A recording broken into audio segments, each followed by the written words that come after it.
Hi, everybody. My name is Дэбби Davis, and I'm an alcoholic. Всем привет, меня зовут Дэбби Дэвис, и я алкоголик.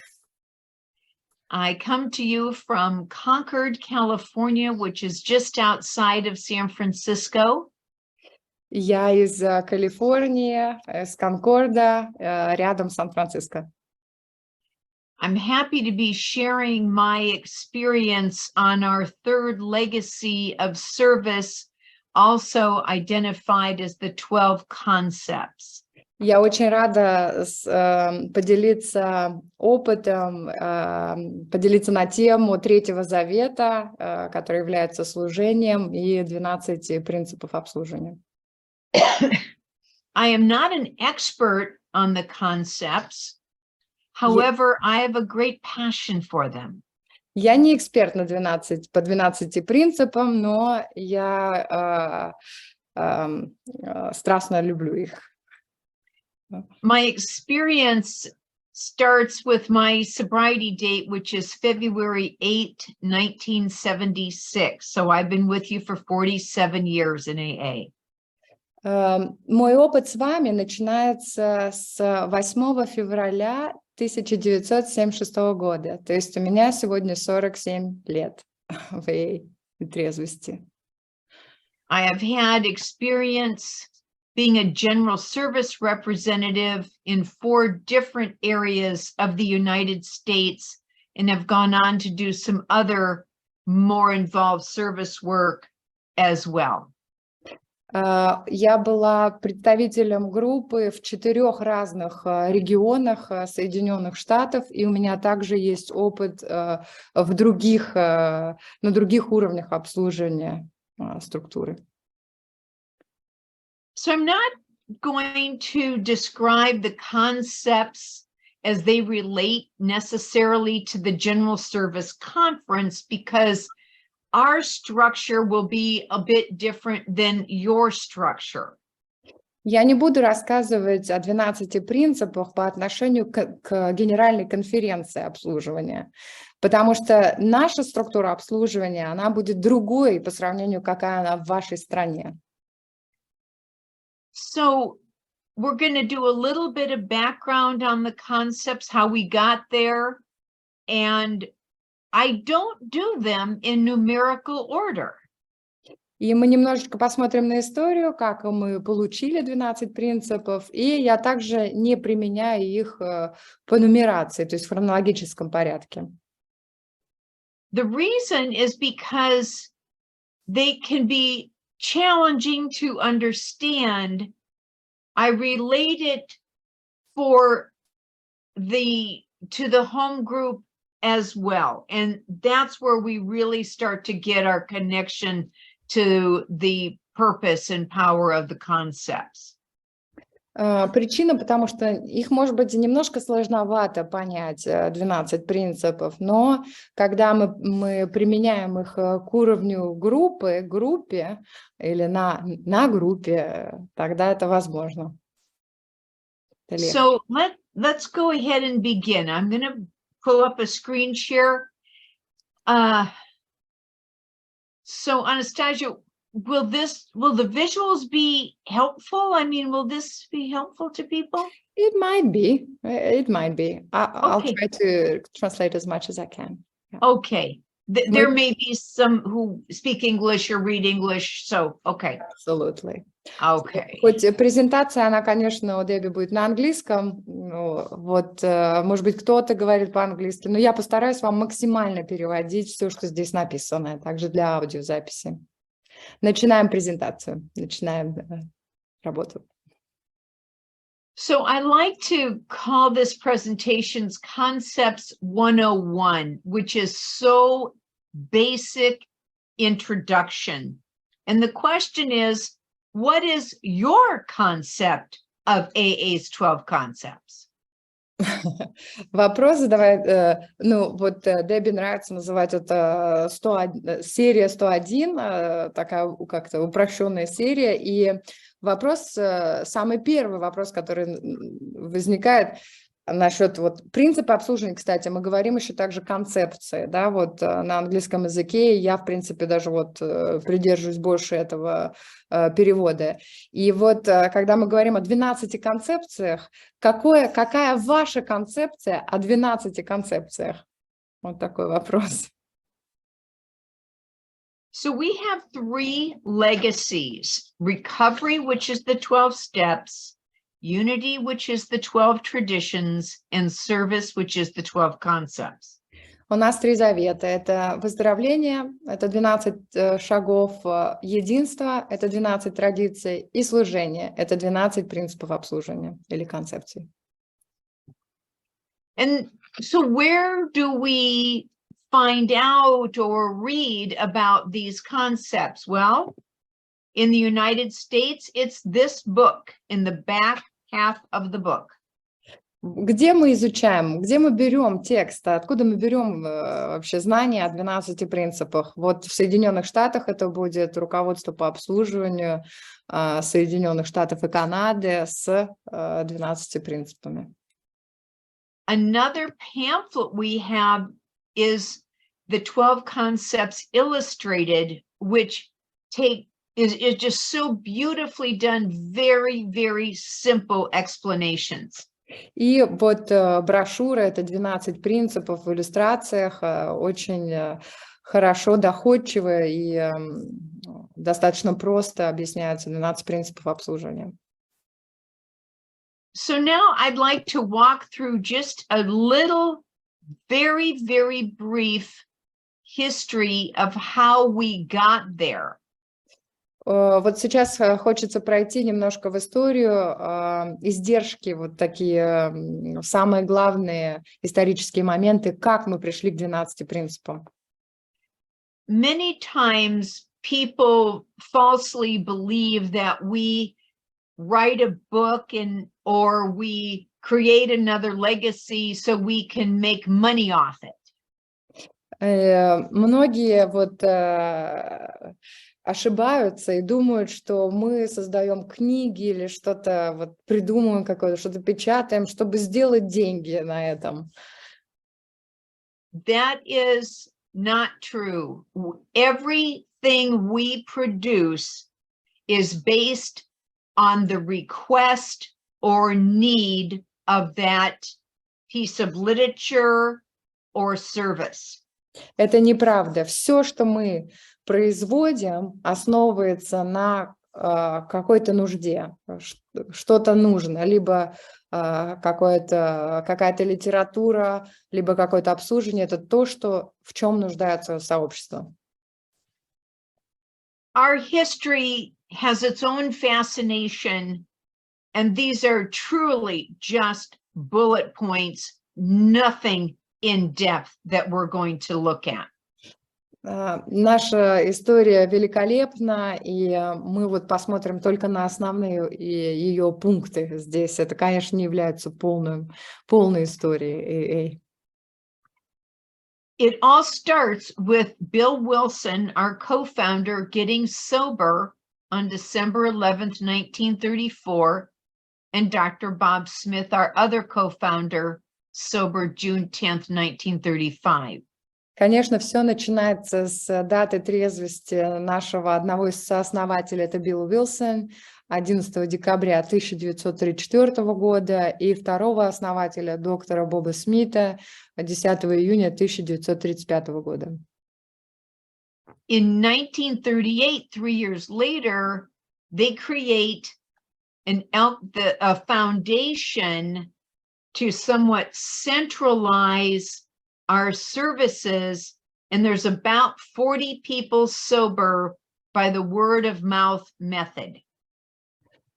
В 1938 году создается фонд «Алкоголик», чтобы централизировать деятельность, связанную вот с трезвостью, с алкоголиками, и примерно 40 человек остаются трезвыми за счет способа вот уста в уста, из уст в уста. Вот. In April of 1939, our book, Alcoholics Anonymous, will be published. which will contain our first legacy of recovery. At that time, there's about 100 people sober. В апреле 1939 года наша книга «Анонимные алкоголики» публикуется, и вот эта книга содержит наш первый завет – это выздоровление. К этому моменту около 100 человек остаются трезвыми. In 1940, we'd grown, because of the help of the book, to 2,000 people, and in March, a famous piece will be written that will jump our membership from 2,000 to 8,000 by year end. В 1940 году насчитывается примерно 2000 после публикации книги, вот важно, это после публикации книги примерно 2000 человек, да, членов и в марте 1941 года появляется статья Джека Александра, и это увеличивает членство в ИИ и людей, трезвых людей от 2000 до 8000. In April of 1946, Bill will propose in the Grapevine, that's our monthly magazine, about the 12 traditions. В апреле 1946 года в журнале, в нашем журнале анонимных алкоголиков в США и Канаде Grapevine, Билл предлагает 12 традиций. And in April of 1947, he's going to propose a yearly conference for the membership to send in like a representative to help conduct the business of Alcoholics Anonymous. И в апреле 1947 года Билл предлагает, в основном совету попечителя, он предлагает создать ежегодную конференцию, которая будет заниматься делами всего ИИ. In July of 1950, at the First International Convention, the traditions will be unanimously adopted. So now we've got our second legacy of unity, and the conference is agreed to. В июле 1950 года собирается первая конвенция в Клинленде, где как раз наш второй завет становится общепринятым. Это наше единство, второй завет единства. И как раз предлагается конференция. Then, in November of that year, Dr. Bob dies, which really further proves the need for us to have the fellowship involved with its business. И в ноябре этого же года умирает доктор Боб, что как раз нас подталкивает к тому, что нужна вот эта как раз конференция, чтобы заниматься делами. So in April of 1951, the first General Service Conference will be held, and they will start to rotate delegates coming in every 2 years. В апреле 1951 года созывается первая конференция, на которой присутствуют делегаты, которые имеют ротацию каждые 2 года. In 1955, it was confirmed that this conference will replace the co-founders.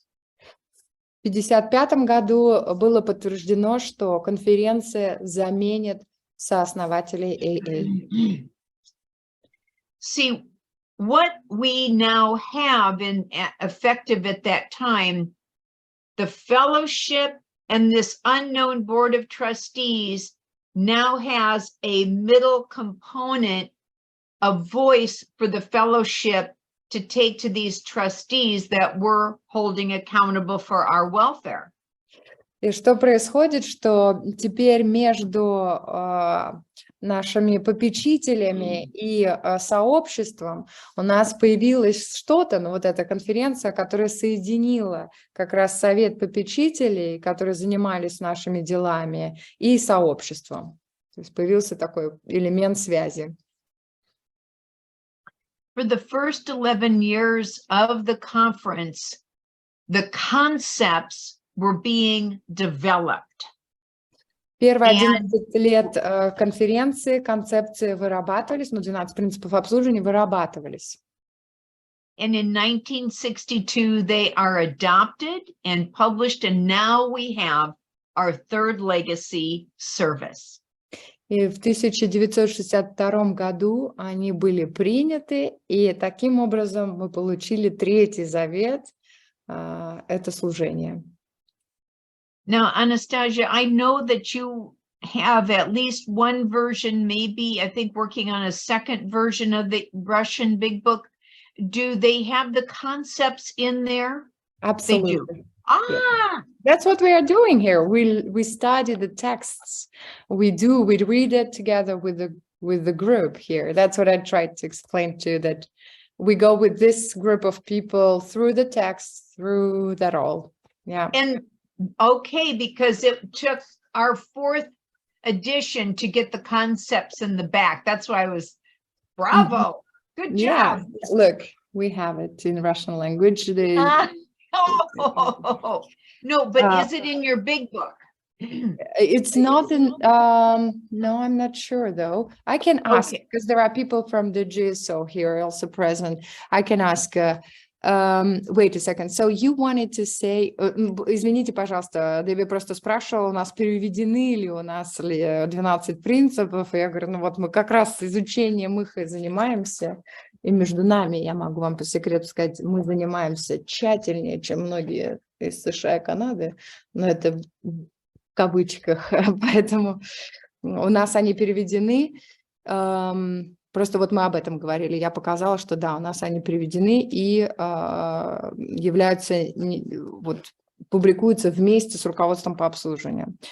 И что Дэбби тут хотел сказать, что в 2001 году в 4-м издании большой книги 12 принципов обслуживания или 12 концепций как бы стали интегральной частью как 7-й аппендикс, то есть 7-е приложение большой книги 4-го издания. Я не знаю, так ли это на русском языке или нет.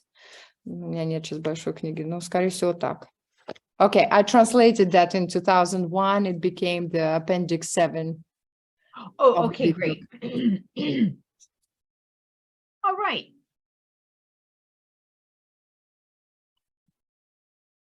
You might think, what does this have to do with the concepts? Now, if it's подумать, что общего это имеет с 12 принципами обслуживания? Meaning this document I put up here. Вот документ, который сейчас у вас на экране.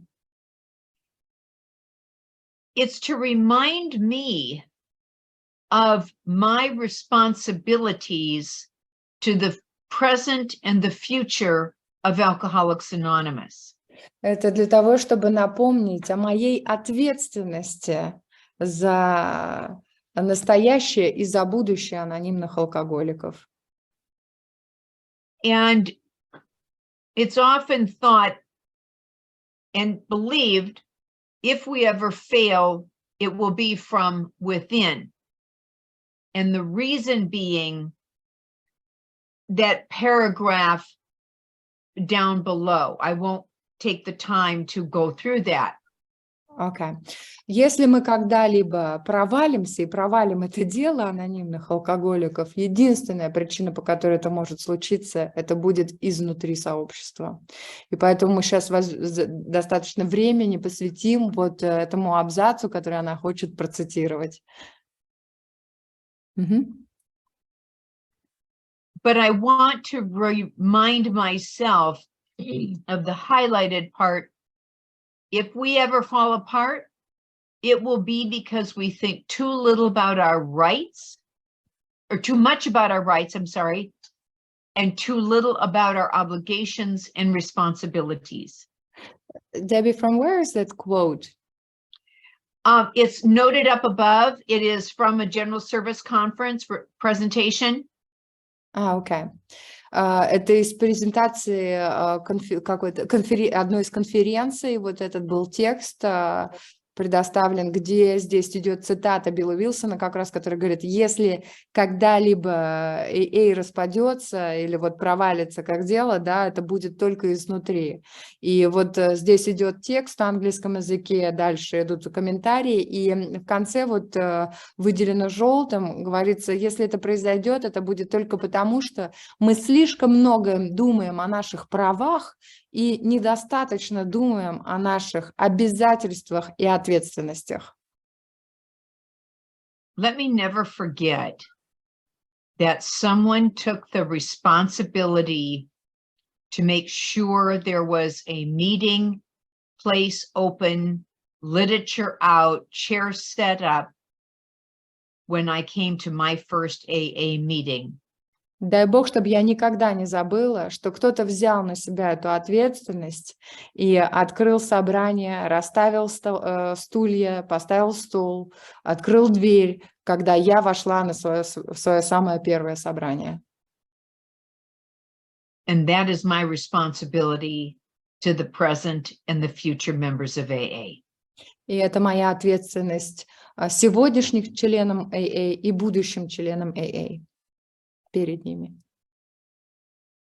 So when we look at the concepts, the first thing I'm going to review is what I call the delegation of responsibilities. Когда мы будем смотреть на 12 принципов, мы будем смотреть вот о таком блоке, вот можно сказать, как мы нам задавали перед этим вопрос, да, если слоган. Вот пошли блоки, да, которые говорят о делегации ответственности. And this is kind of the creation of the structure of our service aspect. Вот это основа или структура всего обслуживания или аспектов обслуживания. So I'm going to skip a couple slides to here, Anastasia. Okay. So we go down the pyramid of responsibility. The lower down the pyramid you are, the greater your responsibilities. Вот мы сейчас на экране, я для аудио, кто будет слушать записи, на экране выведена структура, перевернутый треугольник, да, наша структура обслуживания США и Канады, она немножечко разбита здесь по принципам, и здесь идет именно по делегации, да, вот делегация ответственности, и Дэбби говорит, чем ниже мы спускаемся вниз по нашей структуре обслуживания, тем больше будет ответственности. I'm familiar with other service structures around the world, and some of the descriptions are different, but this is the only one I can really speak to, is the US-Canada structure. Я знакома с другими структурами обслуживания, и они могут быть немножечко другими, немножко по-другому называться, по-другому выглядеть, но я могу говорить только вот по поводу США и Канады. Concept 1 is us. We, the AA groups. Do we have a general service representative? If we don't, we are not a part of our Society of Alcoholics Anonymous. My heart is singing from what you're saying. I'm sorry, more than Первый принцип обслуживания, первая концепция. Мы группы, члены группы, да, мы все группы, это основание, да, анонимных алкоголиков. Если у нас нет представителя группы, то мы не являемся частью анонимных алкоголиков.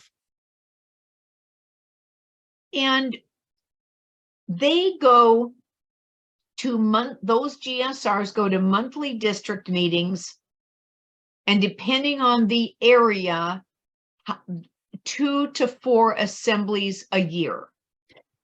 Представители групп раз или два в месяц ходят на свои регионы, региональные комитеты. И несколько раз в год они также присутствуют на окружных ассамблеях. Every 2 years, they will elect a delegate, which will be their voice for Concept 2 at the annual business meeting. Каждые 2 года они будут выбирать делегата, который как раз в соответствии с принципом 2 будет присутствовать на конференции. Amongst the other business they will do at the annual business meeting, they will elect new General Service Board members, Concept 6. И помимо других вещей, раз в год на большом рабочем собрании, when you say business, it means the conference, you mean? Yes. Yeah. На большом таком рабочем собрании я задала вопрос, говорю, ты имеешь в виду конференция? Да, вот она назвала конференцию большое рабочее ежегодное собрание. Они будут выбирать членов совета попечителей, и это 6-й принцип.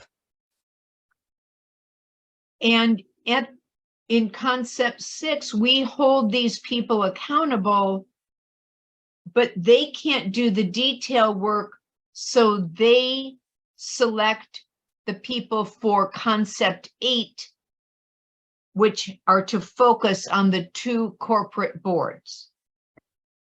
They cannot, you said, sorry, I lost the thought. They cannot... They can't do the detail work. Details, yeah. Okay. Они не могут, вот Совет общего обслуживания не могут заниматься непосредственно ежедневными делами. Поэтому что они будут делать в соответствии с 8-м принципом? Они будут нанимать и выбирать работников наших корпораций. And then we have Concept 7, that I call the paperwork concept, because it focuses on our charters and bylaws and legal and not legal documentation. И у нас есть 7-й принцип, Дэбби называет это принцип работы с бумажками, который говорит нам о уставных документах, о положениях, на домашней группе это будут протоколы, какие-то резолюции, решения собрания. Then we're going to review what I call our spiritual tools. Потом мы смотрим на то, что Дэбби называет духовные инструменты. Это, как вы видите здесь на экране, 3, 4, 5, 6 принцип. So, Anastasia, if you want to just go ahead and read that, that's fine. Okay. 3-й принцип – это право на решение. 4-й принцип – право на участие. 5-й принцип – право на апелляцию и мнение меньшинства. 9-й принцип лидерство, качество лидера.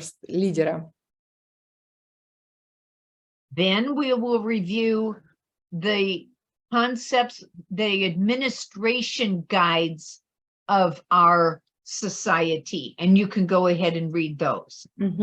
И еще вот такой блок, это будут направления, административные такие направления наши, или памятки, вот можно так назвать. Это 10-й принцип, ответственность, которая должна соотноситься с полномочиями,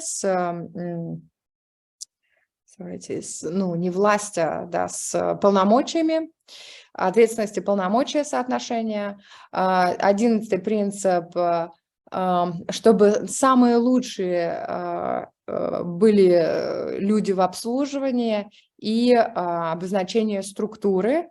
И 12-й принцип, наши 6 гарантий, которые суммируют все принципы обслуживания. Concept 1. Okay. So as I go through this, you'll see on the left-hand side our US-Canada structure and the numbers. And on the right-hand side is using my home group as an example. Okay. Первый принцип. На экранах выведена часть структуры обслуживания США и Канады, и первый принцип, его текст. С левой стороны вы видите примерное количество членов в этой структуре обслуживания, это 1,4 миллиона членов, и с правой стороны это домашняя группа Дэбби, как пример, это примерно 100 членов в ее домашней группе. So we've established that it's important, imperative that a group, if you're a group, because there's plenty of meetings, but a group should have a general service representative. And мы уже с вами поняли, да, что если вы группа, а не все собрания являются группами, если у вас есть представитель группы, да, то вы являетесь группой. Yes? So let's say we have 100 members and we have our GSR, we elect our GSR, we're participating in the final responsibility and the ultimate authority to participate in that way.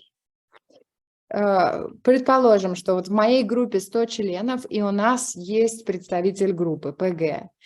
Таким образом, даже тот факт, что у нас есть представитель группы, именно таким образом мы несем ответственность, да, и мы осуществляем наши высшие полномочия, окончательную ответственность в отношении всего сообщества.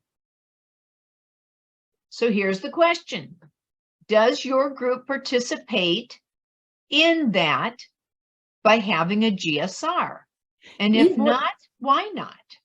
И вот вопрос. Участвует ли ваша группа в этом? И если нет, почему? В окончательном ответе. Okay. And if you do have a GSR, do you support that person by allowing them to report back to the group? И если у вас есть представитель группы, поддерживаете ли вы этого человека следующим образом, например, предоставляя возможность принести свой отчет на группу, отчитываться перед группой?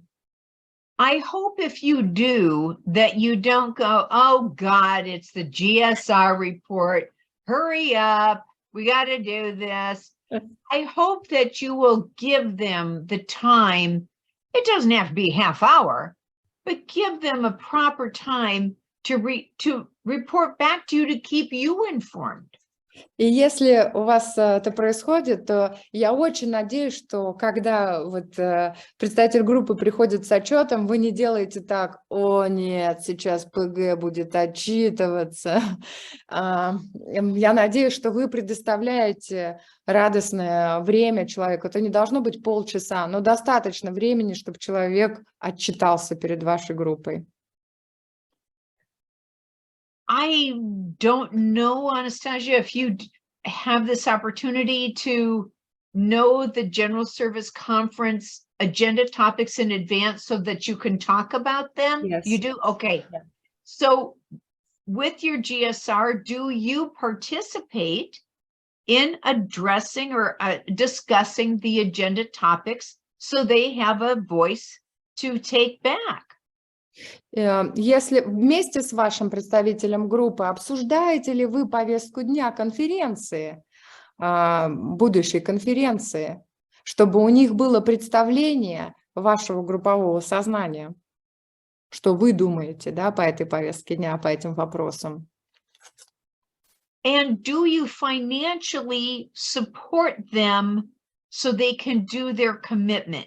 Now, ours to the district meeting, we don't fund them like gas or something, but sometimes they have to drive a long distance. That's important that we don't put that extra financial burden on them just so they can serve in that position. И финансово поддерживаете ли вы своего ПГ, представителя группы? Но вот, например, у нас, если это район, да, то мы, конечно, не будем предоставлять там какую-то финансовую поддержку, но иногда для окружных ассамблей требуется, для некоторых представителей групп, они едут достаточно далеко, и мы не будем им налагать на них особую какое-то финансовое бремя, да, чтобы они платили из своего кармана. То есть поддерживает ли наша группа финансово своего представителя группы? We actually have created a prudent reserve specifically for our GSR. And that way we are taking financial responsibility for this person's commitment. Мы на своей группе, у нас есть резервный фонд, такой подушка безопасности, где мы вот покрываем затраты, из этого резерва можем покрыть затраты нашего представителя группы. Concept 2. So we have 100 members at our group, and then we say, we are having our business meeting. We usually announce it for 2 weeks, and only about 30 people show up. Второй принцип. На моей домашней группе примерно 100 человек. И мы обычно за 2 недели до рабочего собрания говорим, что у нас будет рабочее собрание. На рабочее собрание приходит примерно 30 человек. What happened to the other 70? Что случилось с остальными 70? It's not their home group. They could care less. They're brand new. They're a visitor. So what Может we're быть, going они... to have... Wait a second. Может быть, они новички, может быть, они просто вот нерегулярно посещают, может быть, они не считают эту группу своей домашней группой. What we're going to have? What we're going to have is the core members of the group. It's much more manageable with 30 than 100. Что будет, это основной костяк группы. И что, в принципе, более управляемо, 30 человек более управляемо, чем 70. Same with the general service side. 1.4 million members in the US, Canada are going to be pretty ineffective versus the about 135 that actually will be attending as a conference member. Почти 1,5 миллиона членов AA в США и Канаде также будут более эффективны, если они представлены 135 людьми на конференции общего обслуживания. And what the numbers of concept 1 are saying is that we are delegating to you, the 30 members at the home group, to make decisions on our behalf. That's what we're doing at the conference level too. Что эта концепция говорит, это то, что мы, 100 членов группы, 100 человек, делегируем вам 30 управлять нашими делами. И то же самое происходит на конференции. Мы 1,5 миллиона делегируем вам 135 человек управлять делами. Next, we delegate to concept 6. So we're going down the pyramid here. И вот концепция 6, мы спускаемся по пирамиде. So on the home group side, we have our 100 members that delegate to the business meeting members, the 30 members. Вот на уровне группы это 100 человек, которые делегируют 30 людям, членам группы на рабочем собрании. And we every year will elect our concept 6, which is called a secretary or a chairperson. It depends upon where you are in the country, what they call that position. И вот в соответствии с шестым принципом мы как раз выбираем нашего внутри группы секретаря или председателя группы, обычно на годовой срок. Это будет принцип 6 на уровне группы.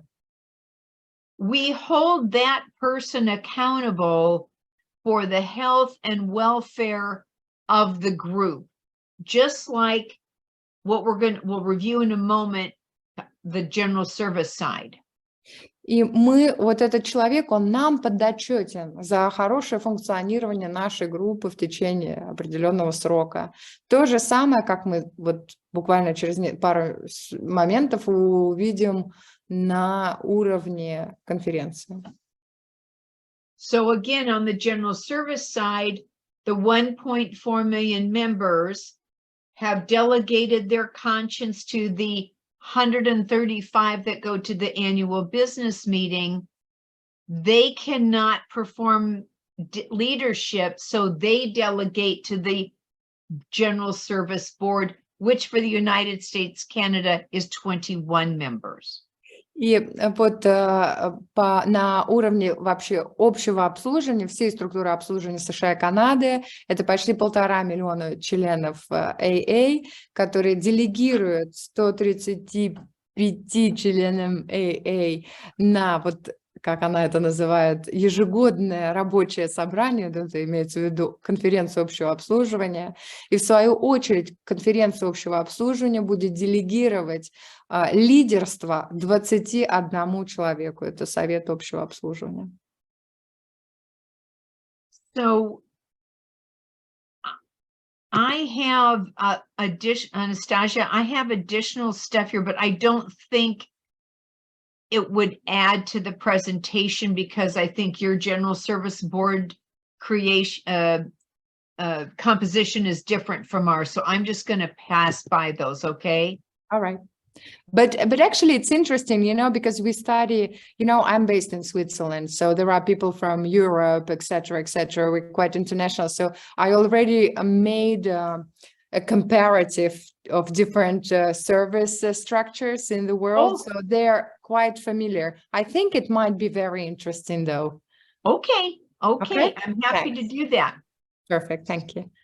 So we are, of course, at the AA meeting, only an alcoholic is going to be elected the secretary. Okay. Конечно, на уровне группы секретарем или председателем группы будет исключительно алкоголик, только алкоголик будет занимать эту позицию. But for our general service board, those 21 members, we have 7 class A, the non-alcoholics, and 14 class B, which are alcoholics. Но в совете общего обслуживания из 21 вот этого человека, который вот мы делегировали лидерство, 7 будет не алкоголиков, это класс А, и 14 алкоголиков. Yes. If you want to go ahead and read the definition of a class A member, trustee, It's okay, you know. Yeah. They know. Okay. But I mean, it's kind of interesting, Okay. the definition, just the definition part. Окей. Дэбби предлагает, чтобы я зачитала определение класса, попечителя класса А, то есть не алкоголик. Я говорю, да, они знают, но она говорит, нет, зачитай, это важно. Окей. Я постараюсь, ребята, это у меня просто синхронно, и чтение, и перевод, да, поэтому не судите. Класс А, член совета класса А должен быть человек или люди, которые не были никогда затронуты заболеванием алкоголизм и которые выражают глубокую веру в программу выздоровления, основанием которой является программа выздоровления, на которой основывается Содружество анонимных алкоголиков. Okay. Then class B, in the US, Canada, we have them broken down into 4 categories. И вот класс Б – это алкоголики, и они разделяются, вот 14 человек, они разделяются по следующим категориям. I can actually read or... Yeah. Sure, 8 региональных попечителей, 2 по общему обслуживанию, 2, как они называются? Сейчас, подождите, я сразу открою у себя шпаргалки в руководстве по обслуживанию, потому что я не очень знаю, как это перевести. So, to general service. 2 общего обслуживания, которые будут представлены в корпорации World Services Inc. и 2 по общему обслуживанию Grapevine. Yes. Do you want to read the definition, because it talks about ex-alcoholic and how they're defined as an ex-alcoholic and how we call them alcoholics? Do you want to, or is that too much? No, we can. I think we should have it in the service manual, no? Well, it would be in the bylaws. It's in the bylaws for us, for the General Service Board, because it's a legal document. The bylaws are a legal document. All right, I see. Вот в уставе вот будет определение следующее класса Б, потому что это юридический документ, и определение попечителя класса Б будет немножечко такое интересное. И вот я опять же таки вот так в прямом переводе постараюсь, не читая никогда этот текст, может быть, постараюсь вам перевести. Эти члены совета класса Б называются бывшими алкоголиками только потому, что в общих терминах человек, бывший алкоголик – это индивидуум, который когда-то злоупотреблял алкогольными напитками и не мог бесконтрольно, да, злоупотреблял бесконтрольно, не мог контролировать, но который больше не злоупотребляет. В целях устава бывший алкоголик должен называться алкоголиком, что означает в терминологии сообщества анонимных алкоголиков индивидуумы, которые перестали пить и живут на основании концепции 12 шагов, которые являются программой выздоровления. It's indeed very interesting. I think it is. I think it's fascinating how they made that distinction. Yeah. На самом деле очень интересно, как они, да, вот дали определение, в общем-то, правовое такое определение, да, потому что, ну, алкоголикам, да, в уставных документах очень тяжело, да, для мира извне. И вот они дали такое определение, что мы как бы бывшие алкоголики, но мы называемся алкоголиками. Очень интересно. We have 8 regions in the US and Canada, 2 in Canada, 6 in the United States. This is the breakdown. You can see the different color shading of that. В нашей структуре обслуживания у нас 8 регионов. 2 региона это из Канады и 6 Соединенным Штатам. Вот они выделены в разные цвета сейчас у вас на экранах, на карте. I wanted to just mention about this, the history of the trustees configuration. Окей. Я хочу вам рассказать об истории вот совета попечителей. Я думаю, мы это с вами уже смотрели, но послушаем. When we began in 1938, if you remember in the timeline, they started that foundation.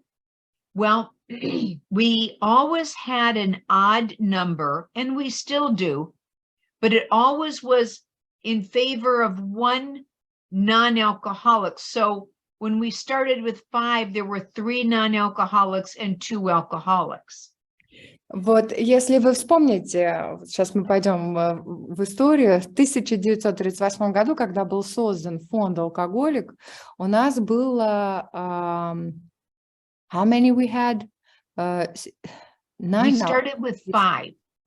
Было 5 попечителей, и это всегда в Совете общего обслуживания было количество нечетное. Кто был на моих семинарах, знает почему. Но вот сейчас мы говорим, да, почему всегда было вот это нечетное количество, где большинство были не алкоголики. То есть 3 было не алкоголика и 2 алкоголика в нашей первой юридической структуре фонда «Алкоголик». So throughout the decades, we would increase the total number, but it was always by 1 in favor of the non-alcoholic until 1966, when it became 7 non-alcoholics to 14 alcoholics, which has been that way to this day. И вот до 1966 года мы повышали количество совета попечителей, но всегда большинство было в пользу неалкоголиков до 1966 года. И в 1966 году, кто был на семинаре, знает, мы поменяли, да, в пользу как раз алкоголиков. Появилось у нас 14 алкоголиков и 7 неалкоголиков. Да, мы взяли на себя ответственность. Okay. Concept 8. 8-й принцип. Once more, we'll go down the right-hand side. So we start with 100 members for concept 1, and they delegate to the 30 members in concept 2, and they delegate to the secretary, which is concept 6. Ага. Опять вот в рамках 8-го принципа мы опять смотрим на уровне группы, да, это справа. 100 членов группы делегируют 30 костяку группы, да, на рабочем собрании принимать решения, которые в свою очередь делегируют своему председателю или секретарю. Yes.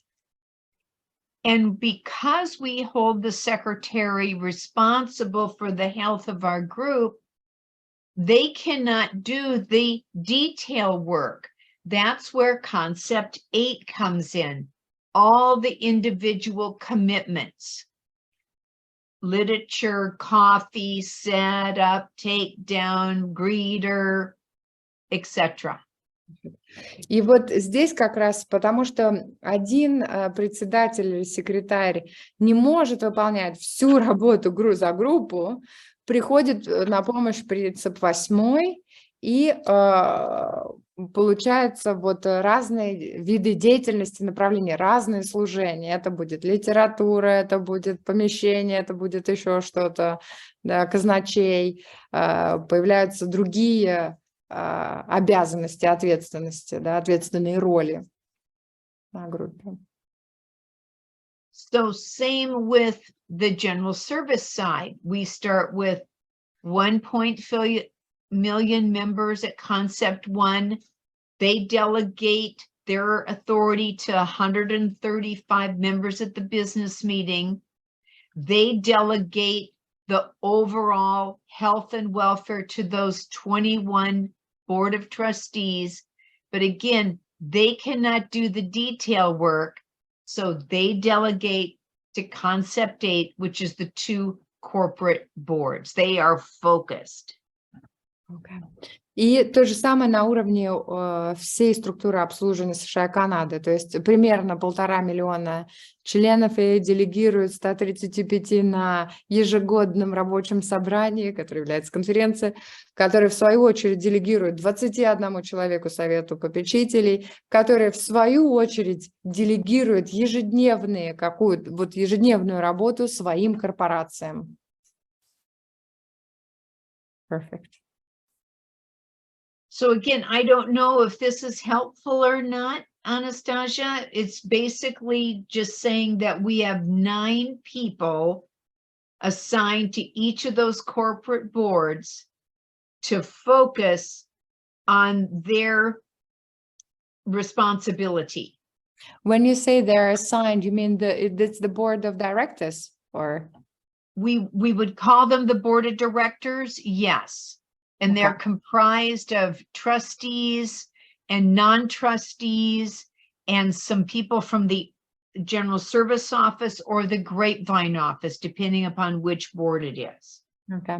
И вот как раз в этих корпорациях будет 9 членов совета директоров, которые будут заниматься вот всем направлением деятельности, как Whale World Services Inc., так и Grapevine. Okay, great. If we are here, since we are here, may I ask you one question, which bothers me for so many years? Сейчас, вот извините, я сейчас эгоистично тут задам вопрос, потому что так давно меня мучает этот вопрос, сейчас я вам тоже его озвучу. Как они ротируются? Помните, мы с вами разбирали, я хочу узнать, как они ротируются в совете директоров. Вот давайте спросим, может быть, мы получим на это ответ, потому что я никогда не видела на практике, как это может быть. So the question is that I have since quite a long time within the AA and the AA service structure, we read about the rotation of the directors. Okay.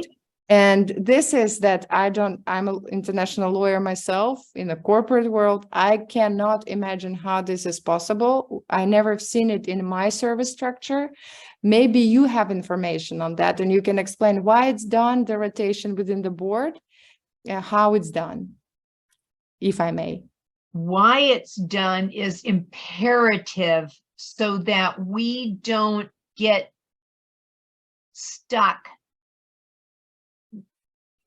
in one set of thinking. By always having fresh members on the board, they serve, so the board itself is a 4-year commitment for the alcoholics. То есть они ротируются каждые также 4 года. Совет директоров, мы говорим не совет попечителей, ребят, внимание, да? Для чего это делается? Для того, чтобы не было застаивания на одном действии, на одном делании. Это происходит 4 года для алкоголиков. But alcoholics are paid directors, right, as well? No? No, the general service board, those 21 members, none of them are paid. No, the board of directors. And this board on the AA World Services and Grapevine are also unpaid with one exception. The general manager of GSO is a paid person, but not paid to be on the board, although they are. The editor of the Grapevine is a paid position, but they're not paid to be on the board of the Grapevine. So the board of directors are not paid. These are the Right. members who actually overview the activities of the employees, right? Right, that's correct. Okay, that I didn't know. Я узнала что-то сейчас новое, и с вами делюсь, спешу поделиться. Совет директоров – это обычно неоплачиваемые алкоголики, которые будут наблюдать за деятельностью работников офиса или вот этих вот двух структур. То есть это не обязательно, что они будут выполнять ежедневную работу. Поэтому они неоплачиваемые, поэтому они ротируются. Одно исключение, например, это будет генеральный менеджер, который будет иметь зарплату, то есть будет выполнять, у него будут свои должностные обязанности, это работник, да, оплачиваемый работник, но за свою работу в составе совета директоров корпорации он неоплачиваемый. То есть вот эту функцию он выполняет как бы дополнительно. Now, their expenses are paid, of course, because it would be an extremely unfair to ask someone to serve and fly and spend hotel nights and food to serve. So their expenses are reimbursed. Their time, professional experience, contribution is not.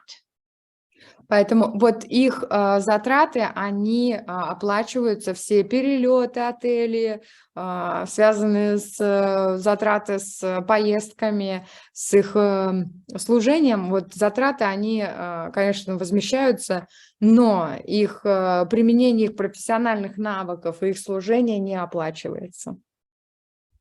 Does that help explain it for you better? Absolutely. Perfect. Thank you. Yeah. You're welcome. Okay, now we go to the paperwork concept. Седьмой принцип или седьмая концепция – работа с бумагами, бумажная работа. We have legal documents. Again, this is based on our service manual where you can find it, but we have legal documents, traditional documents, and that's for our general service structure. Для нашей структуры обслуживания вот есть наши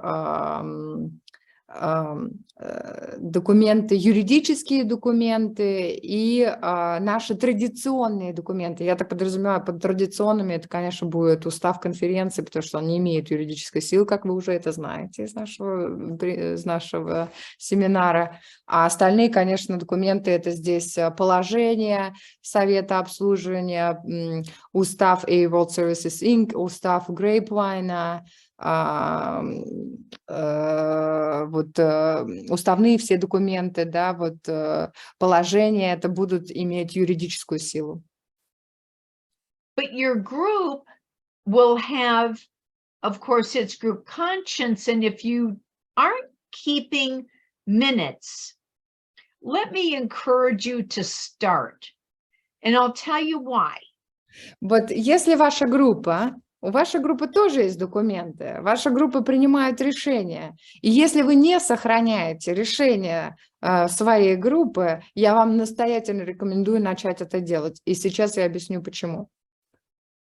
Memories fade or become distorted. Память и воспоминания исчезают или искажаются. And if you have the minutes, it takes the personality out and you're back to principles. И если у вас есть протоколы, то таким образом мы убираем личности и остаются принципы.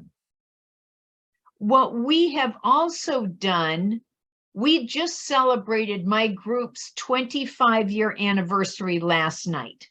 Вчера мы как раз отпраздновали 25-летие моей домашней группы.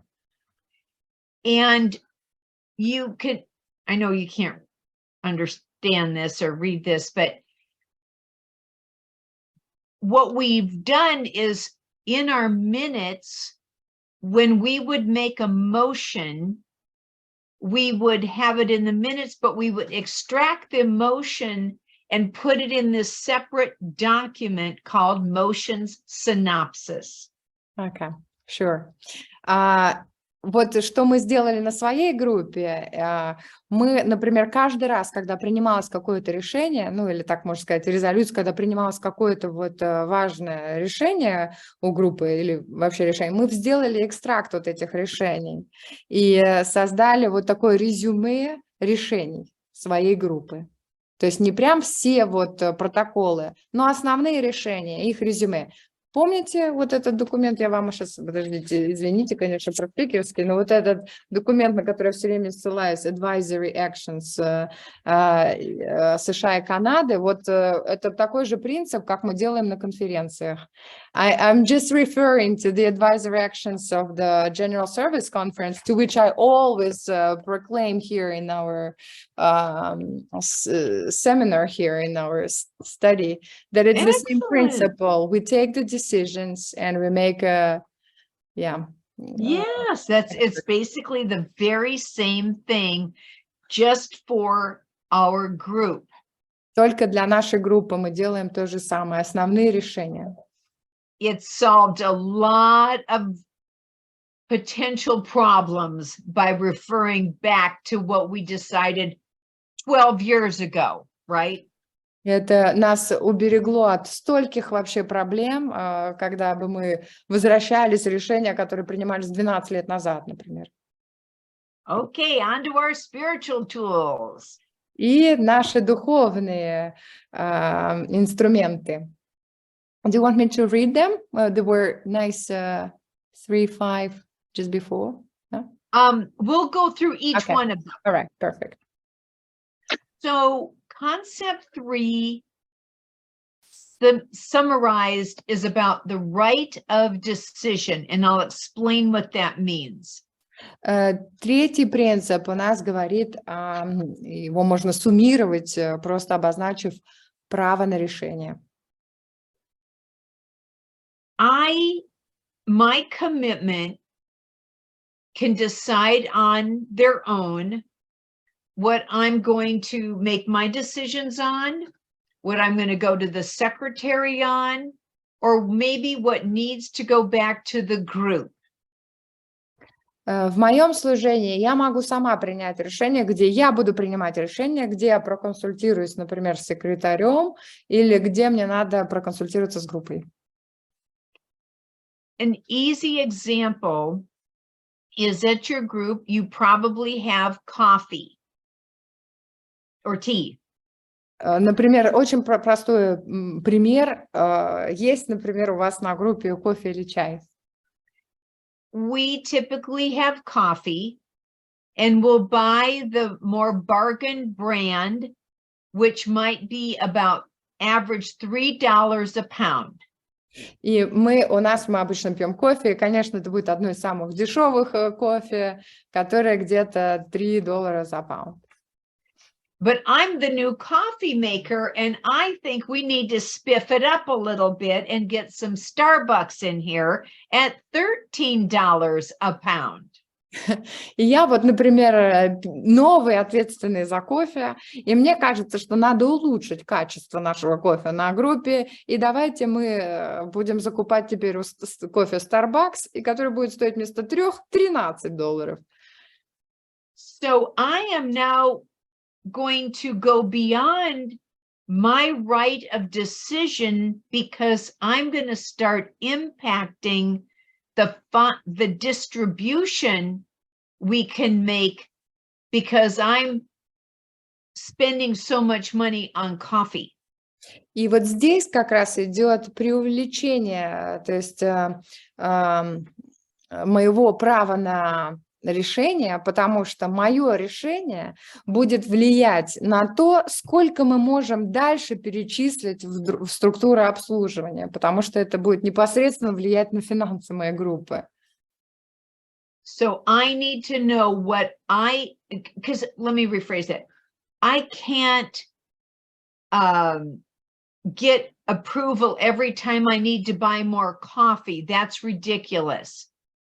but I do need, if I think I want to go from the bargain brand to Starbucks, that I need to consult someone else or the group on.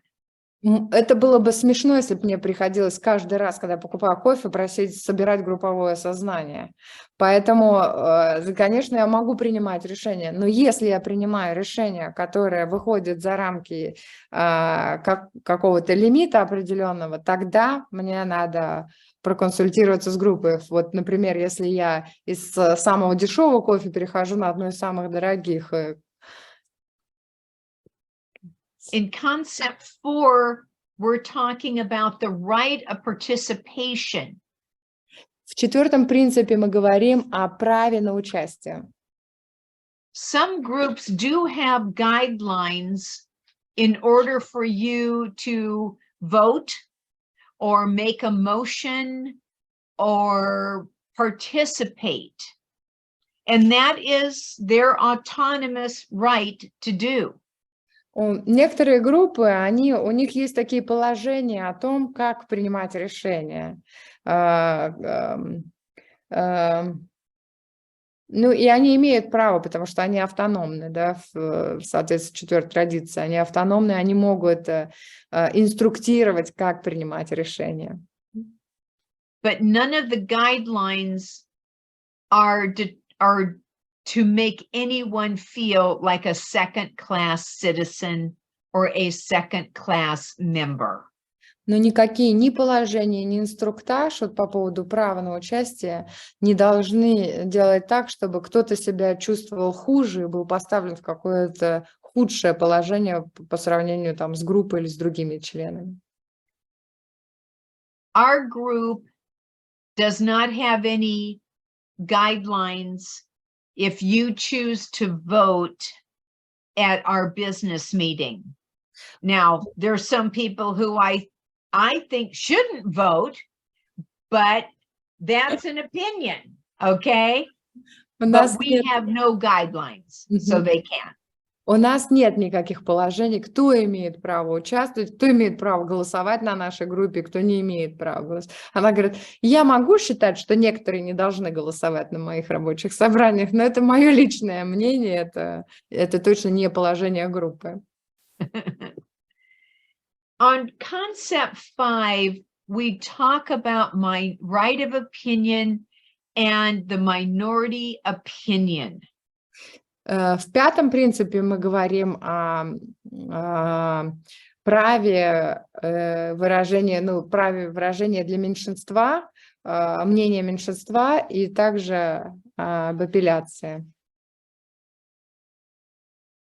It's so important to listen with an open mind and an open heart to the fellow members that I'm around at that time. Здесь критически важно внимательно слушать всех членов, всех, кто выражает свое мнение вокруг меня, да? Групповое сознание. Независимо от их срока трезвости, возраста или каких-либо других факторов. Важно вот здесь вот выведен на экран ухо такое, вот оно очень хорошо символизирует. A good chairperson will make sure everyone says something so that the more powerful voices do not drown out the quiet and shy voices, which are just as important. Хороший председатель собрания, заседания, смотря на какой структуре мы находимся, он сделает так, чтобы все могли выразить свое мнение, как и очень сильные какие-то лидирующие, да, люди, которым легко выражать, так и более стеснительные люди. Because it really is amazing when I listen. Let me rephrase that. Our delegates, when they go to the General Service Conference, are advised, listen as if you have no opinion. Нашим делегатам на конференцию дается следующий совет. Слушайте так, как если бы у вас не было мнения. And that can apply to my relationship with my husband, to listen to what he has to say, a friend, my group. These can be applied everywhere.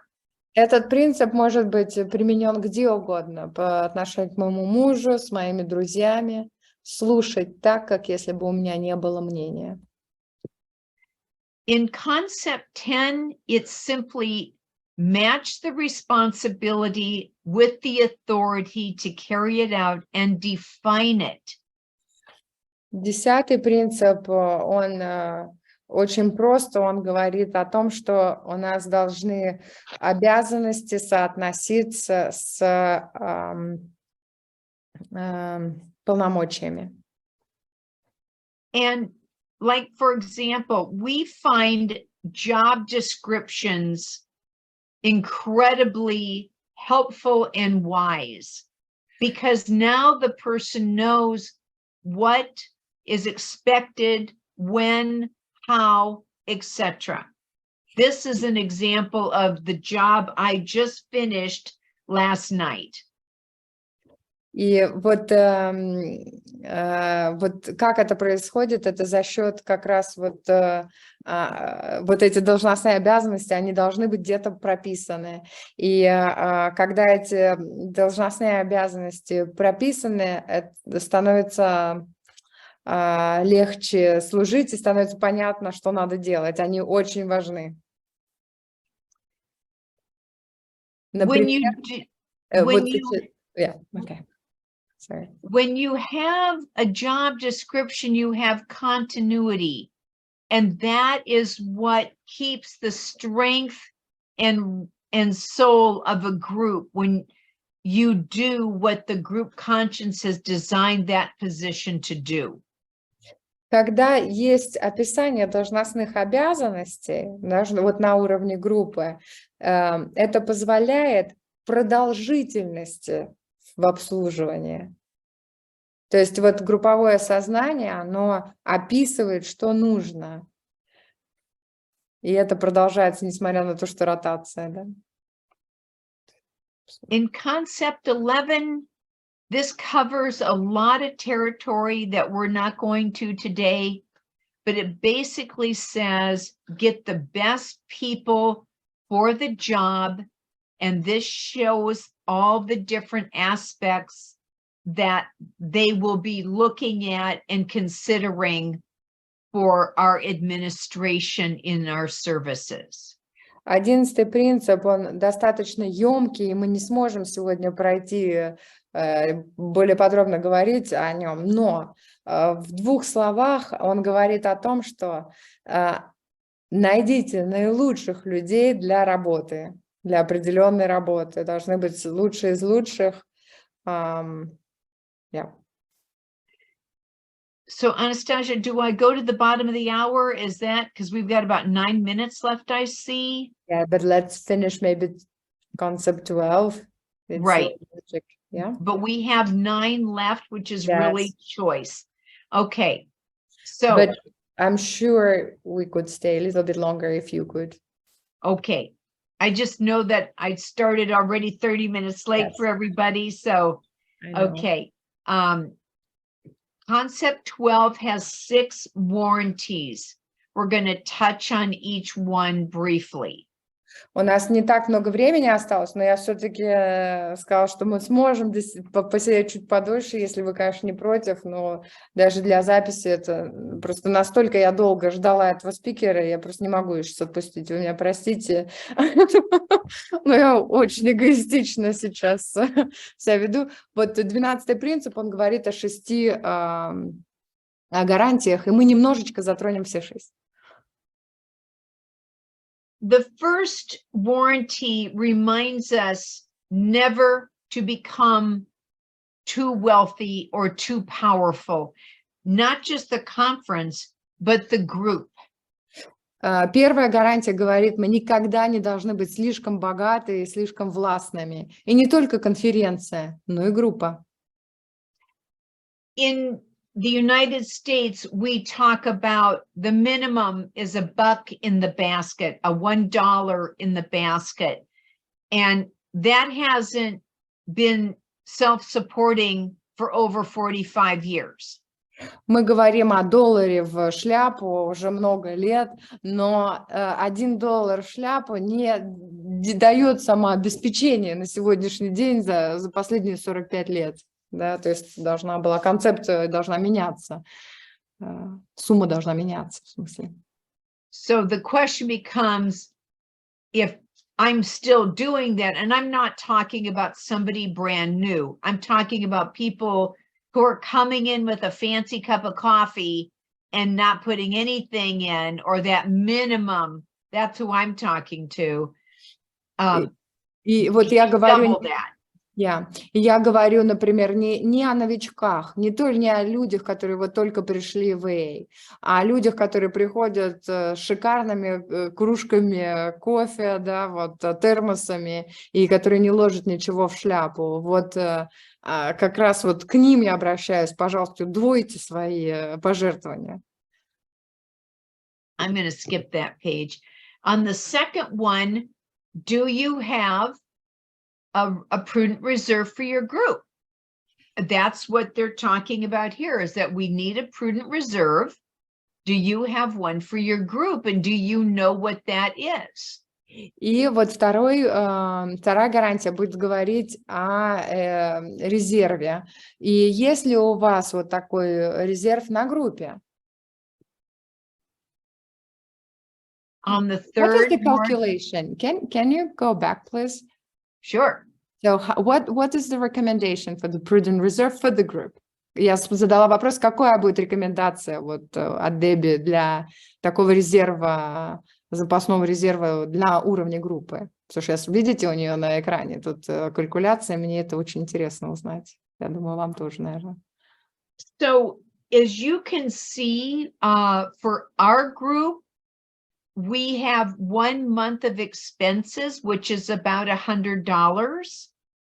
Some groups have 3 months expenses, and so they set that aside. But we also have $1,000 set aside for our general service rep. Okay. We have $200 set aside for our technical needs. So it depends upon your group's needs, but it should not be something excessive by any means. Это не должно быть что-то очень большое, но вот у нас на группе, например, это 100, просто вот как резерв, $100, 200 для технических нужд и 1000 на расходы представителя группы. Вот обратите внимание, да, какой резерв, пропорция. Это вот у них на уровне группы. So, also to answer your question, each group is autonomous in making that decision of what they feel comfortable about. Каждая группа автономная и решает сама, что для них более комфортно, какой резерв. Number 3, that nobody is placed in unqualified authority over others. We don't want to have gurus running what's supposed to be a group conscience. И третья гарантия будет говорить о том, что никто не должен властвовать, ни у кого не должно быть какого-то особого статуса или быть гуру в AA и рассказывать другим, как нужно себя вести. The fourth warranty absolutely encourages thorough discussion before you vote, and what they call substantial unanimity, which is at least 2/3 in favor, not just your simple majority.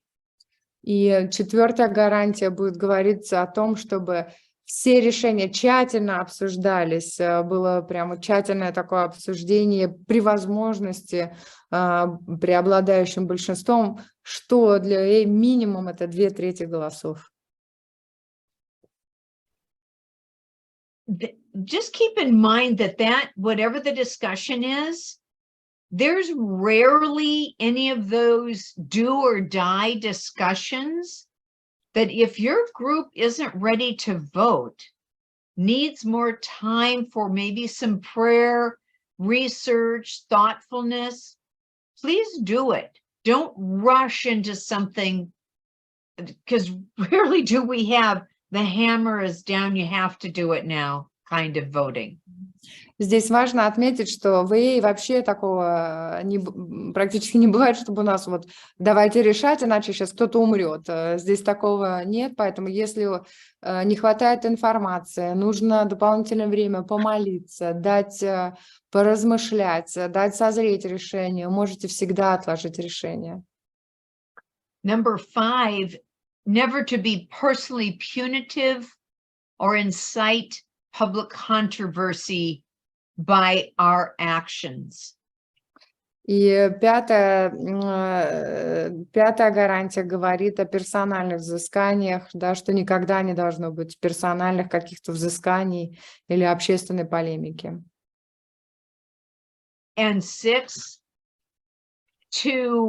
that the group always remember it is here to serve Alcoholics Anonymous and its members. It is not it is not a form of government. And it is always run by the members itself.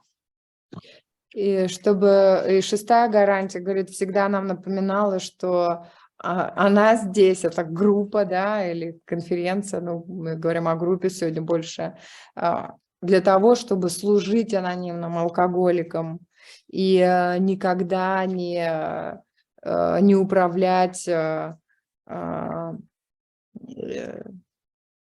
должна действительно вот служить и оставаться демократичной. And our final concept I'd like to leave to the end, it's like dessert. И 9-й принцип, это вот хотелось бы на ней завершить, это наш десерт. It is all about leadership. It's the easiest concept of all to understand. Это все говорит о лидерстве, самый легкий принцип, о котором можно говорить. I don't know about you, but I didn't really know much on how to be a leader. And I think due to age and hopefully some maturity and length of time in sobriety, these have been the best guidelines for me. Я не знаю, как о вас, но я не знала раньше, как быть лидером, как быть зрелой личностью. И вот это самые лучшие рекомендации и вот направления для меня. There are basically 9 bullet points that Bill describes in the Grapevine article in Concept 9. В основном будет 9 пунктов, которых Билл описывал в статье о лидерстве в Grapevine. But the one I want to touch on the most, because you can read these in that concept yourself, is the one I call bullet point number 8, criticism. И вот вы можете о них прочитать в самом 9-м принципе или в статье о лидерстве, но я хочу вот заострить внимание на 8-м пункте, это критицизм, критика. I don't know anyone that likes criticism. Я не знаю никого, кому бы нравилась критика. But if you've ever been in leadership, whether it's your local community work or a school board or your group, let me tell you, you're going to get some criticism and some unsolicited advice. И если вы были, я не знаю, были ли вы в лидерских позициях, каких-то в своей коммуне, где вы живете в школе, где вы на работе, где бы вы ни находились, если вы были вот в лидерской позиции, всегда будет встречаться критика и, как это сказать, неприглашенные советы, не запрашиваемые советы. There are 3 paragraphs that address the criticism aspect of leadership. 3 абзаца говорят как раз о критике в лидерстве. The key points is number 1, I have to listen carefully, not prepare my attack back, but to listen to what they say. And why? I'll tell you in a minute. И первое, что нужно делать с критикой, то, что вот нам советует текст, это очень внимательно слушать. Не готовить сейчас контратаку, а именно слушать внимательно. И я сейчас скажу, почему. The reason I have to listen so carefully is because I have to separate the information from the emotional delivery. That is not easy to do. И почему это очень важно внимательно слушать, потому что нужно отделять информацию от эмоций. И это очень важно делать. When I'm being attacked, our natural human defense is, wow, we're gonna attack back. But I won't be able to hear a thing they say if I do that. И когда вот нас атакуют, когда нас критикуют, самая первая реакция – это, конечно, защитная реакция. Но когда я впадаю в защитную реакцию, я не способна услышать, что действительно они хотят сказать. And the question is there any level of truth to the information? I might not like it, but I got to ask myself, is there any truth? And then I'm to take inventory and amends where needed on that. И моя самая главная задача – это понять, есть ли доля правды в том, что сейчас говорят. И если вот непредвзято прям относиться, задавать вопрос себе, есть ли правда в том, что сейчас говорят. И производить инвентаризацию себя, чтобы понять, есть ли правда, и нужно ли возмещать ущерб, нужно ли это делать. And the last thing on concept 9 is about sponsorship, the importance of it, the leadership of it, and the responsibility of it. И последняя вещь в 9 принципе и лидерстве – это то, что каждый спонсор – это лидер. Это you said the last 3 phrases I didn't get. I forgot. Sorry. Oh, no problem. You've done an excellent job, Anastasia. I start to be tired. Yeah. It's about our leadership and our responsibility as sponsors, basically. Да, о нашем лидерстве и ответственности как спонсоров. So there are 5 points in the paragraph in concept 9 on sponsorship. Есть 5 пунктов, относящихся к спонсорству, вот, говорящих о лидерстве как раз. It's the second to the last paragraph of the essay, but I want to focus on number 4. Я их вот 5, но я хочу сконцентрироваться на 4. Number 4, how well do I handle criticism? Because they're always watching, whether you know it or not. Как хорошо я переношу критику? Это 4 пункт. Это предпоследний абзац в 9 принципе, если кто хочет, руководство 227 страница на русском языке. Как хорошо я переношу критику? And number 5, how well do I lead my prospect on by personal spiritual example, not knowledge, not theory, not my talk, my example. These are the qualities of leadership, it says. И вот пятое, тоже очень важно, это то, насколько хорошо я веду новичка своим личным духовным примером. Именно примером, не знанием, не моим разговором, а именно моим примером. И это будет говорить о лидерстве. Какой я лидер.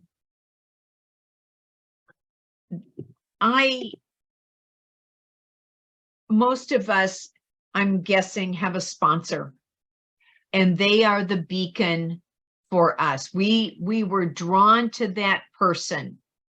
Now it's time for you to be that beacon that people are drawn to. And with that, I say, I don't know how to say thank you in Russian, but thank you very much for letting me go on 10 minutes more and sharing my presentation on the concepts. Thanks. So let me just translate first. И вот я хочу завершить мое выступление сегодня. Вот на экранах выведен как раз маяк с таким ярким светом, картинка. И каждый спонсор — это большой такой маяк. И каждый пришел каждый из нас, кто имеет спонсора, он пришел на этот свет. И моя задача — стать таким маяком для других. И вот я хочу вас всех поблагодарить. In Russian you say спасибо. Спасибо. Спасибо тебе. Thanks to you. Thanks to you, really, really. Would you have another 5 minutes for quick questions, if any? Sure. I'm thinking about you guys. I kept you hostage here long enough. Yes, I have time for questions. We are so happy you give us your time. Давайте быстро тогда вопросы. Мы хоть уже, конечно, очень долго с вами, но есть ли какие-то вопросы? Давайте скорее, если есть. Вопрос в чате есть. Приведите примеры резолюции группы, например, куда направляются расходы и прочее. Could you give an example? So this is the question from Belarus. No? Could you give an example of the motions in the group, in your home group? For example, how do you distribute the seventh tradition? What are the expenses, for example? So we really thank you for the question. Спасибо за вопрос. Our expenses cover some very minimal supplies for coffee and cups and things. We purchase the Grapevine. We have 5 copies of the Grapevine every month that we have a subscription for. У нас в основном это минимальные затраты на кофе, там, чашки. Мы подписаны на журнал Grapevine. У нас 5 изданий мы покупаем для группы, то есть 5 журналов в месяц. We have our internet expense. So we're pretty minimal on expenses. Books and so forth, yes. Конечно, книга, литература, это интернет. Because your meeting is online? It's hybrid. Гибридное собрание. Просто задала вопрос, почему на интернет гибридное, то есть и физически, и так. Но мы держим наши расходы минимально. And then we distribute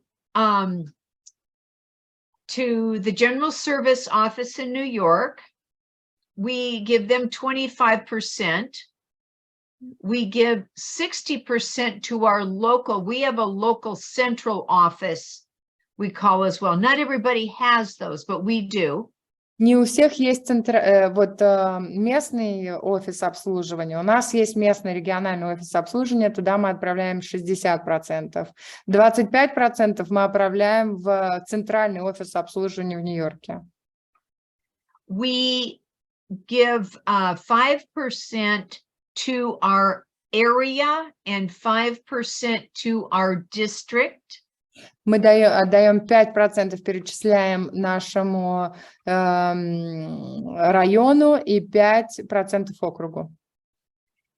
And then in a separate container, whatever's collected is given to the Hospitals and Institutions Committee. И у нас есть отдельная шляпа для больниц и лечебных учреждений, для комитетов, работающих вот с лечебными учреждениями. So that's does that help answer your question? Ответили на вопрос? Yes, I think so. Oh, okay. Yes. Anastasia, there's a lady here from Buenos Aires. I don't know if she speaks English or not, but I'm going to be there in December. I would love to maybe make contact with her. Perfect. Так, из Буэнос-Айреса, Олеся, Дэбби будет там. You will be in November, you said? December. В декабре этого года, поэтому она может с тобой связаться, когда будет там. Да. Okay, I'll send you her contact details. I'm in contact with this person. Thank you. Okay, great. Есть еще вопрос от Гульнары из Татарстана. Нужен ли устав группы? Do we need a charter for the group or bylaws for the group? Some groups choose to do that because there are many meetings under like an umbrella, but required, no. But I do believe in having minutes and motions. I do, for the very reason I gave you. Некоторые группы выбирают, это больше для них как зонтик, где они описывают все, что какие-то свои там правила, но это не обязательно, это не является каким-то требованием. Я лично верю в протоколы и вот в резюме вот решений, основных решений. I think that was just a little too complicated for my group to handle doing bylaws. Our quarterly business meeting minutes seemed sufficient. Вот как раз им хватает, да, вот этих протоколов рабочих собраний. There is another question in the chat. You mentioned that recently you had your birthday of your group.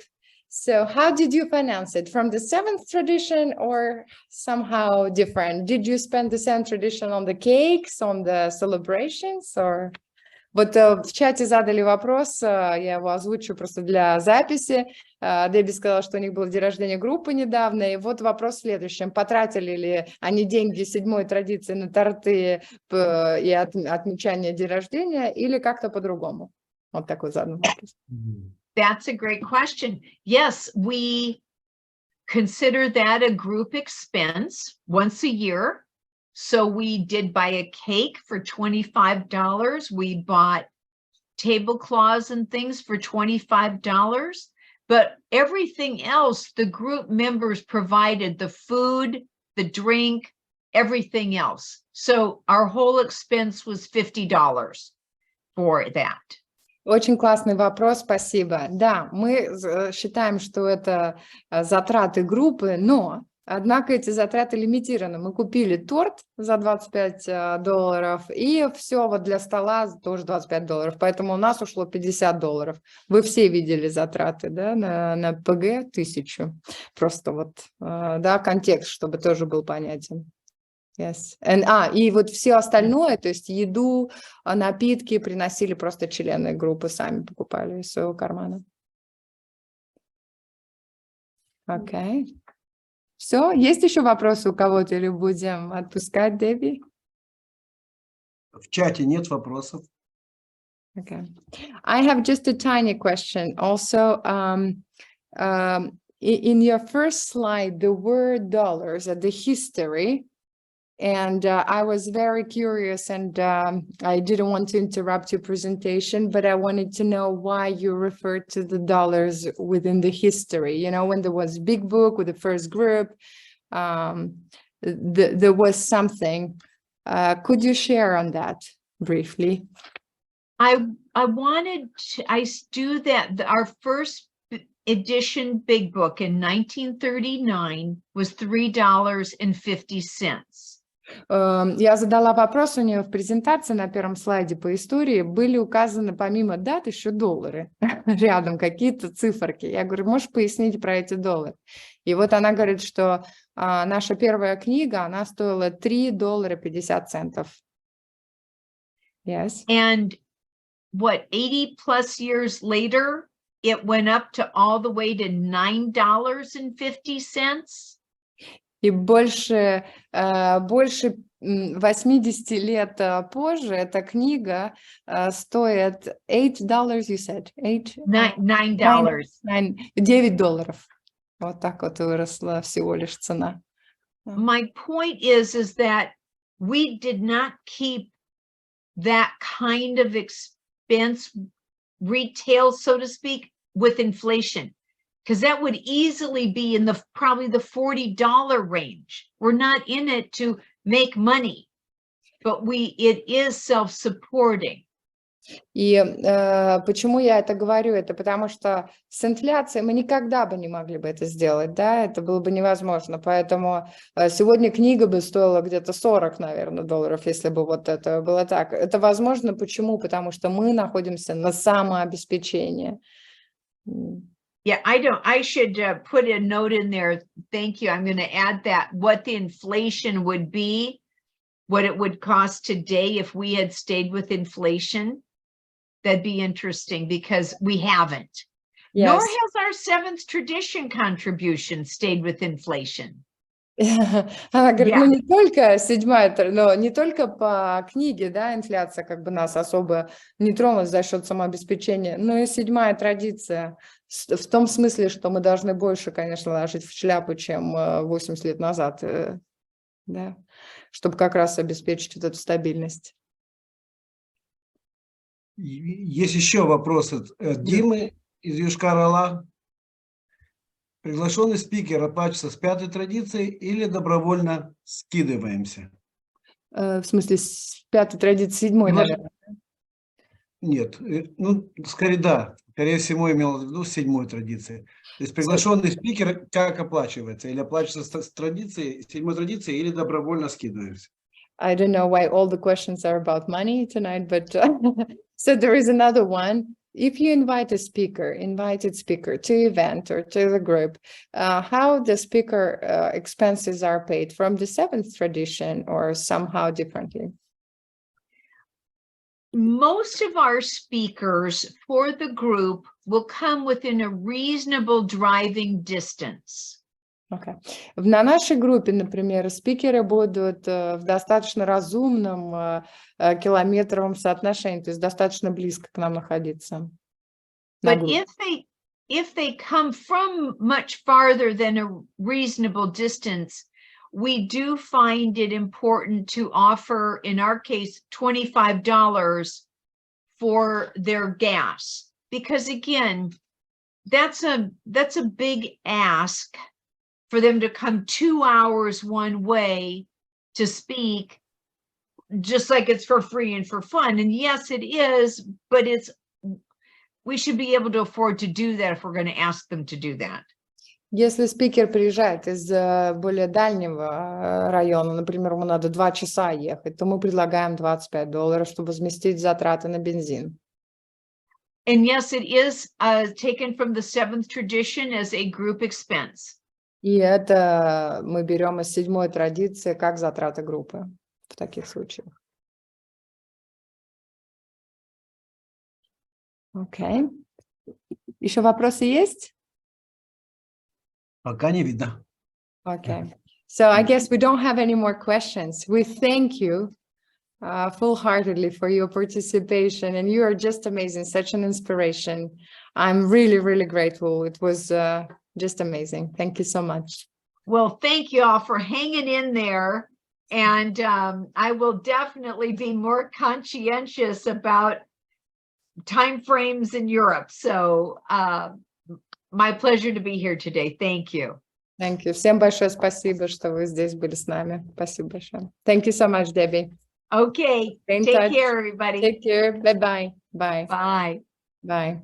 Всем And большое. then, Yeah, Anastasia, you'll get the lady from Buenos Aires for me? absolutely.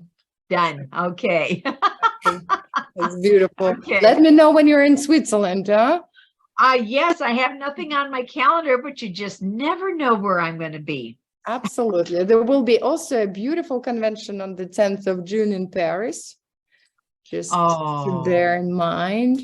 I know you've been in Paris. I've heard in one of your speaker meetings. I don't know. I think so. No? I have been there in person 3 times, but as far as Zoom, you know, I do get around on Zoom. Yeah, that's easy to do. Yeah, but let us know because we are from all over Europe here. Sweet. Yes. And Russia and Ukraine as well. So yeah. Yes. And in fact, I sponsor a gal from Moldova who's Oh, Ukrainian. okay, beautiful. That's Yeah, yeah. all right. Well, thank you, really. Thank you Okay. so much. Okay, bye. Bye, everybody. Bye. Окей, все. Ну, хорошо. Друзья, вот ссылка все-таки на 7-ю традицию появится. И есть возможность принять добровольные пожертвования из разных стран. И когда же мы высказываем щедрость, опуская деньги в шляпу, это служит признанием нашей благодарности за проявленное к нам милосердие и свидетельством острого желания поделиться тем, что мы обрели со все еще страдающими алкоголиками. Цитата Билла Уилсона. И я, с позволения, поблагодарим Анастасию, закончим наше собрание декларацией ответственности анонимных алкоголиков. Если где-то кто-то в беде, и ему нужна наша помощь, ей всегда будет рядом. И я отвечаю за это.